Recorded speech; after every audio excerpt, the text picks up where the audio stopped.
Good morning, everyone. We are in Mishna Meiser Sheni, Perek Gimel, Chapter 3, Mishnah Yud Aleph, Mishnah 11. Tzivi shalakache bechasav Meiser. You bought a deer with the money of Meiser, which there's nothing wrong with doing that. You're allowed to use Meiser Sheni money for regular meat. You can't use a deer for a carbon, for a sacrifice, which is the ideal way of spending your Meiser Sheni money. But it's kosher meat, and you're allowed to spend the money on that. So you bought this live deer, the Meiser Sheni money, v'meis, but it died. Without being slaughtered, it died, which means you can't eat its meat. Yikaver al yedei oirei. The halacha is, according to the first opinion of the Mishnah, you bury it together with its skin. That means that when you bought this animal with the Meiser Sheni money and you transferred the sanctity from the money onto the animal, the sanctity went onto its flesh, went onto its skin, and to its hide, rather. And once it comes that it dies and you can't eat it, you can't benefit from its skin either, and from its hide either. And therefore, you cannot benefit from this animal, and therefore you bury it. Because if you leave it around, it can come out that somebody's going to use it when they're not supposed to. Now, the thing is, though, that why not redeem it? Why not redeem this dead animal, meaning transfer its sanctity from the animal now back onto money or onto some other edible food? When it becomes tamei and you can't eat the Meiser Sheni, we can do that. Why not do that here? And the answer is based on something we already previously learned, and that is that at least according to this opinion of the Mishnah, the Tanna Kama, the first opinion, the anonymous opinion mentioned in the Mishnah, you would not be able to redeem it. And that's because if you do redeem it, then what's going to happen is you're going to be redeeming it to use it for what? What can you do with this, with the flesh of this animal? You can't eat it. What can you do with it? You can feed it to an animal. But that means you're now redeeming something sanctified for the purposes of feeding it to an animal. That's considered disrespectful, and it's better just to leave it and to bury it. That is the opinion of the first of the Tanna Kama. Rabbi Shimon says yipada. No, he says redeem it. Because Rabbi Shimon is of the opinion, which you've had previously, that you may redeem something sanctified for the purposes of eating it for animal feed, which is what's going to happen here. The animal died without shechita, without ritual slaughter. You can feed its flesh. If you redeem it, you can feed its flesh to an animal. If you redeem it, you can feed its flesh to an animal. And that, according to Rabbi Shimon, is okay. Although it was sanctified, and now you're taking off its sanctity to use it as animal food, that's not a problem according to Rabbi Shimon. Right? This is a argument that Rabbi Shimon and the sages have in different places, and here is where one of them is. The halacha does not follow Rabbi Shimon, which means you do not redeem this for the purpose of feeding it to an animal, and therefore the whole thing is buried. That's the first case of the Mishnah. Next case, l'kachai chai. You bought this animal, again, you bought this deer live, ushchatei, you shechted it, you slaughtered it, kosher, v'nitma, that it became impure. So now, now the thing is, you bought it with Meiser Sheni money. The sanctity went on to the animal. The animal was slaughtered, but the animal became impure, it became tamei. Now I can't eat it if it has the sanctity of Meiser Sheni. So what do? You pada. It should be redeemed. Why not? If you now redeem it, you take the sanctity off of it and put it onto other money or onto other food, you can now eat this flesh. It's not sanctified anymore. Just because it's tamei doesn't mean you can't eat it. It was shechted, it was slaughtered properly, so you can eat it. So I'm not redeeming it to feed it to animals. I'm redeeming it for me to be able to eat it. Therefore, the Mishnah says there's no problem. Rabbi Yossi says no, you have to bury it. You cannot redeem it if it became impure. Why? Because if you remember, yesterday we had the opinion of Rabbi Yehuda that said that once you spend Meiser Sheni money on something, that thing cannot be redeemed anymore. We're at a point now where the mitzvah was done. Whatever you're supposed to do was done. It's transfer the money from the original Meiser Sheni produce onto the money. You spent the money on food in Yerushalayim, so the mitzvah is done. The mitzvah is completed. And therefore, there is no more redemption possible. Therefore, BAC says that's exactly what happened here. You spent the money on the deer, And once you spent the money, the Meiser money on the deer, you're not going to be able to redeem it anymore. Okay, you can't. And therefore, you definitely want to leave it around because somebody can come eat it. Therefore, you got to bury it. Now, the question is that in yesterday's Mishnah, we're talking about there, you bought food with Meiser Sheni, and it became tummy. And Rabbi Yehuda said, what Rabbi Yossi says here, you can't redeem it. Even though it can be, if you redeem it, you can eat it just because if it's not Meiser Sheni and it's tummy, you can eat it. So why not redeem it? The answer is because of this idea that once you spent the Meiser Sheni money on food, which is what you're supposed to do, there's no more redeeming. So why here don't we find Rabbi Yehuda? We have the Tanna Kama, we have the anonymous opinion, we have Rabbi Yossi, who wasn't mentioned in the previous Mishnah. Rabbi Yehuda had this argument with the sages. We don't have him in this Mishnah. Why is that? And the answer is that Rabbi Yehuda actually doesn't argue here. In this case, he doesn't argue. There's a difference according to Rabbi Yehuda between buying when you spent the Meiser Sheni money on food or whether you spent the Meiser Sheni money on a living animal. Because when you spent the money on this animal, it was alive. It was before you shechted it. So Rabbi Yehuda says like this. In yesterday's Mishnah, the difference between the original Meiser Sheni produce that if it becomes tummy in Yerushalayim, you could redeem it. And food that you bought in Yerushalayim that becomes tummy, you may not redeem, was because the original Meiser Sheni was able to be redeemed outside of Yerushalayim when it was pure.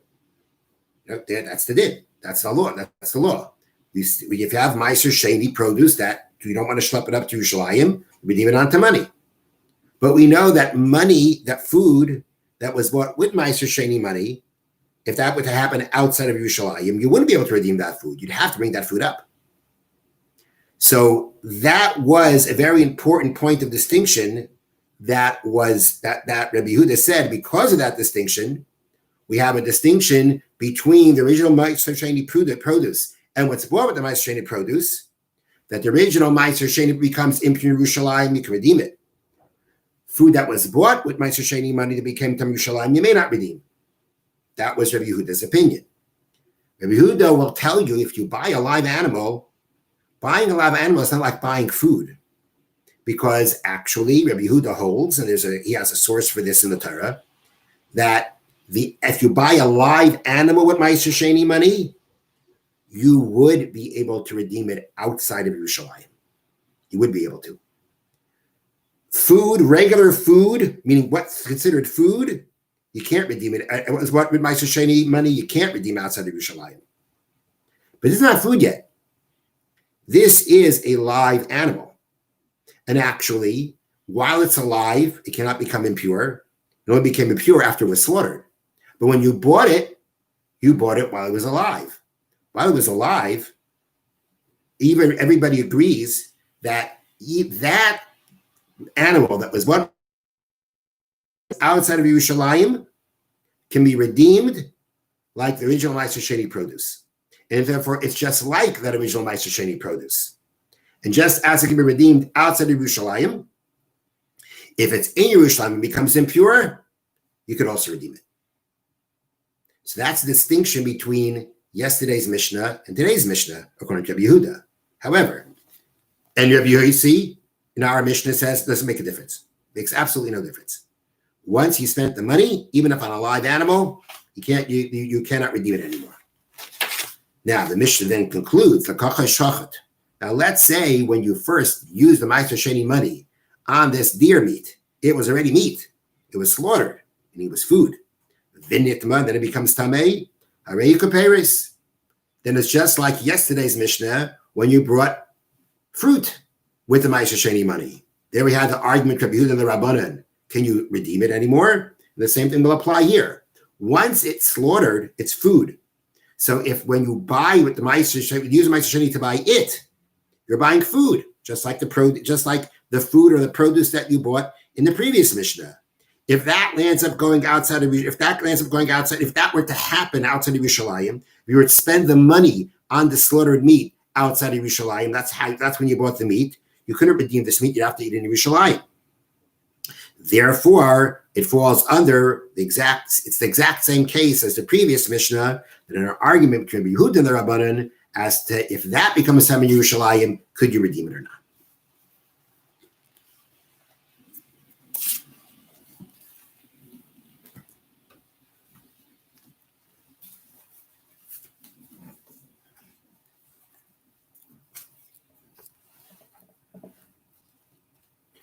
Okay. We're now in the Chavetz Chaim laws of Lashon Harah, Klal Dalet, chapter 4, paragraph Yud Aleph, paragraph 11. The Dalet Ikar Gadol B'Inyanim Elu. One has to know the following very important principle when it comes to these matters. A person wants to bring his friend into his dealings, wants to bring him as a partner, or he wants to bring him into his dealings. You want to hire him to do work for you. Or you want to become a partner with him.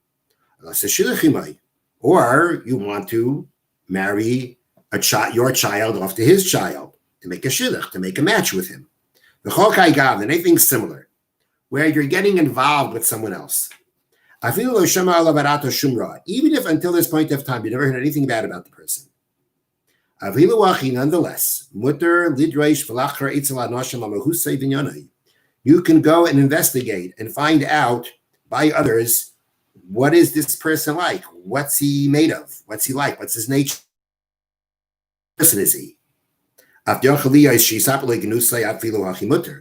Even though they may respond and tell you something negative about him, there's nothing wrong. It's still permissible to ask. Being that, as we had yesterday, his intention here is for his own benefit, meaning for an actual benefit, not just to feel good about yourself because you put somebody else down. There's a real benefit here. He wants to protect himself from coming into any situation of getting damaged. We're getting into some kind of fight or quarrel, which would be the desecration of Hashem's name. And therefore, if you're trying, basically in all these situations, you want to go make it, you want it to become partners with him. You got to figure out, how does this guy do his business dealings? Is he fair? Is he a cheat? Possibly. You're trying to protect yourself. You want to go ahead and marry up your child to this person's child. You want to find out what kind of person he is, what kind of family they are. When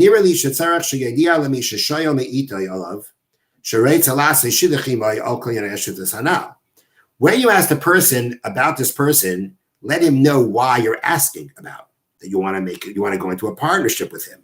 You want to hire him. And therefore, no one will expect you of any wrongdoing. Not because of your asking about him.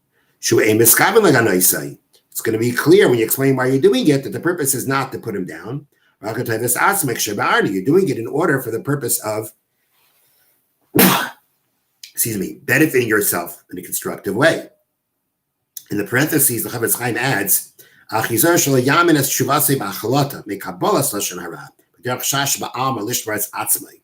Chavetz Chaim will say this more explicitly later on, but he adds in here in parentheses that even when you're allowed to ask about someone and you may hear negative information and you may even act on it, you're not allowed to believe it.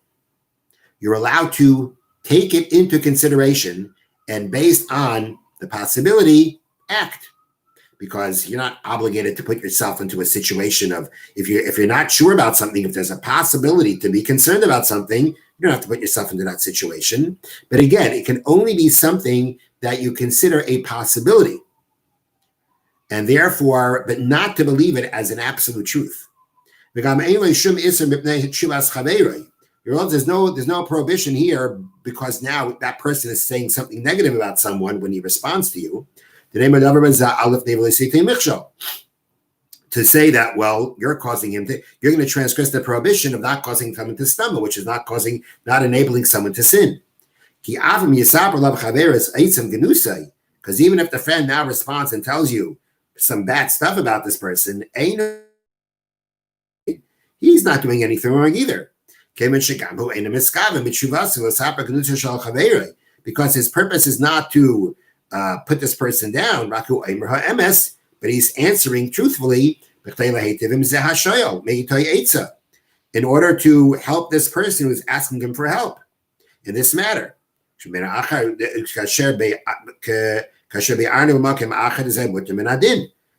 no question you're allowed to respond to this person, even if you're saying something negative about the person, if you're doing it to help that person.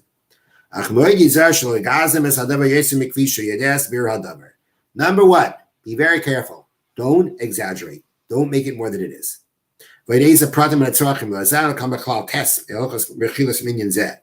Or as we will later on, where you get much more into detail about this, as we'll be mentioning, there are other details that you have to keep in mind before you do this. Okay, but if